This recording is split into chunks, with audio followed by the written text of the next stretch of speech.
Hello, welcome to this first in our series of online music lessons for the term. I'm Miss Gutteridge. If you haven't met me before, I teach guitar and recorder and piano at the school usually, but for this term I'm going to do a few quick video lessons for you all to have a look at so that you're still learning a little bit about music. For the first few we're going to look at a different family of instruments each week, and this week we're starting with string instruments.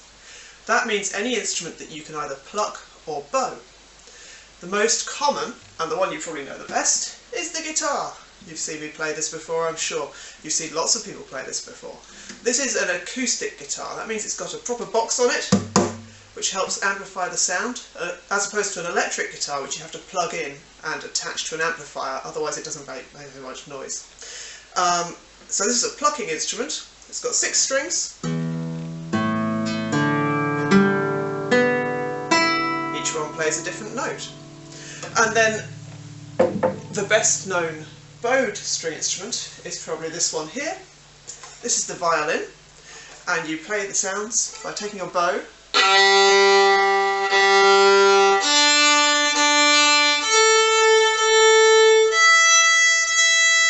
and moving it across the strings. But you can still pluck these as well. Sometimes we call it pizzicato.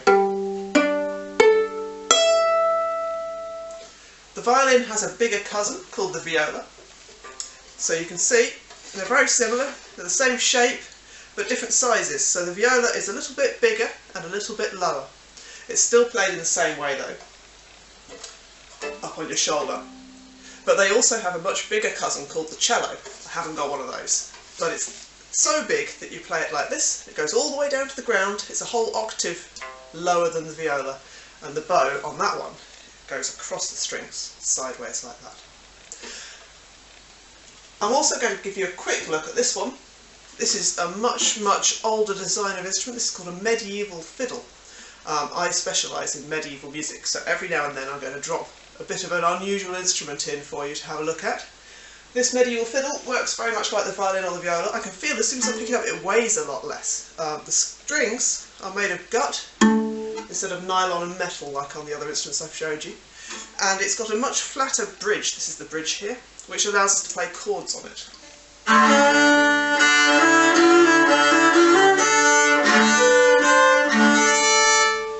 The other instruments, of course, that are string instruments that I haven't got with me here are the piano. If you look inside a piano, you'll see there's a string, or 2 or 3 strings even, for every note on there.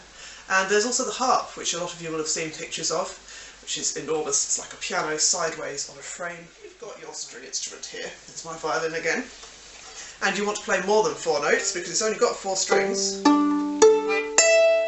You're going to have to shorten those strings by putting your fingers on them, and that way we can play the whole scale.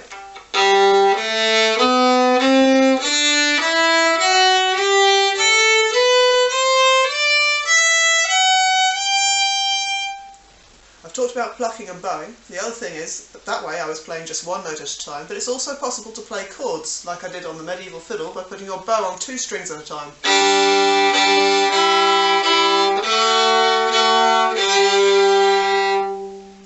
And of course the same is true with the guitar. You can play a tune.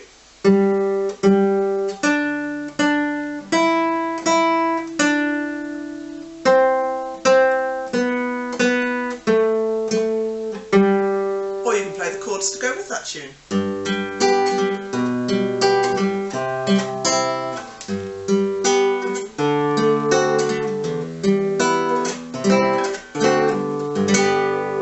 You can pluck like I'm doing there, or you can strum.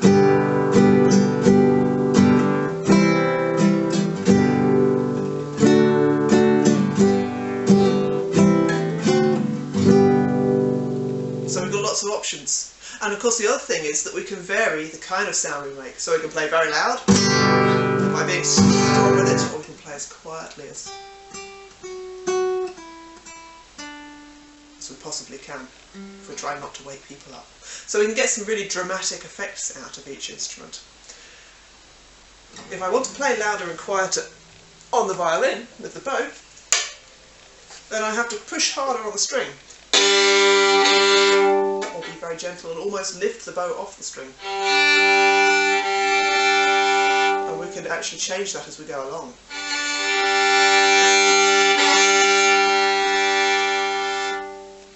That's one of the main differences between bowing and plucking. With bowing you can sustain the note, you can keep it going. With plucking you just make the note and then you just have to let it ring. The other big difference between the two types, of course, is that the violin hasn't got any frets.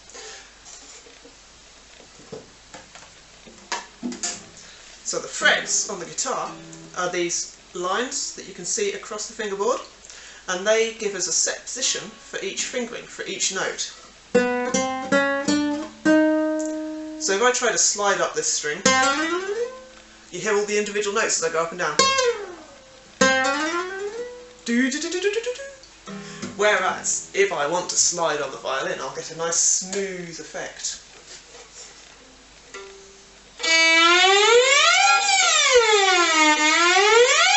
My violin teacher used to teach us to play laughter.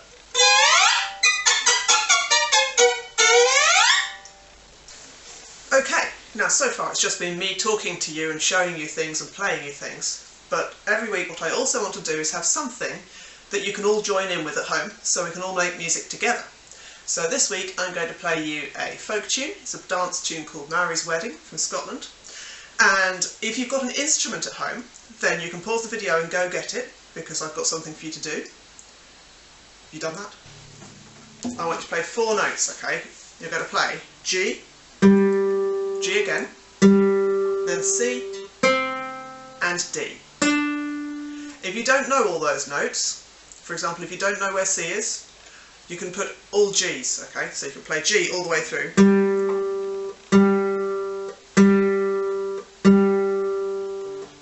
So if you don't know C, just play another G where that is. Okay, so you might be going.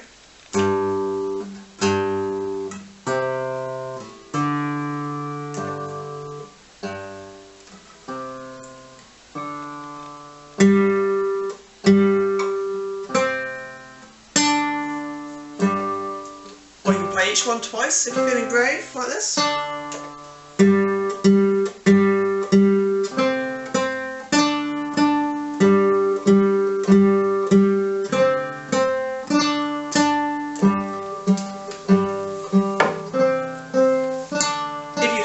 Instrument at home, I want you to do this. You can do stamps and claps. Stamp, stamp, stamp, clap. Clap, stamp, stamp.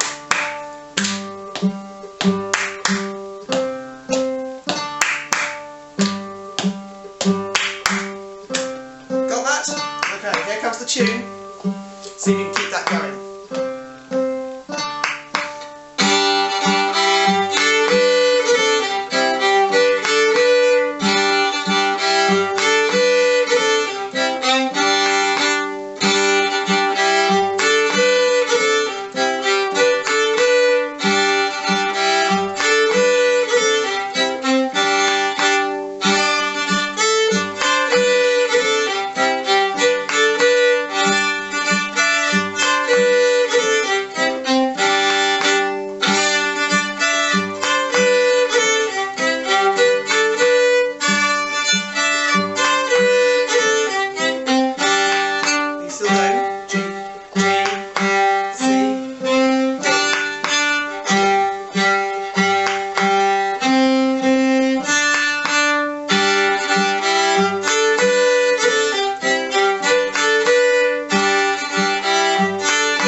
See you next week.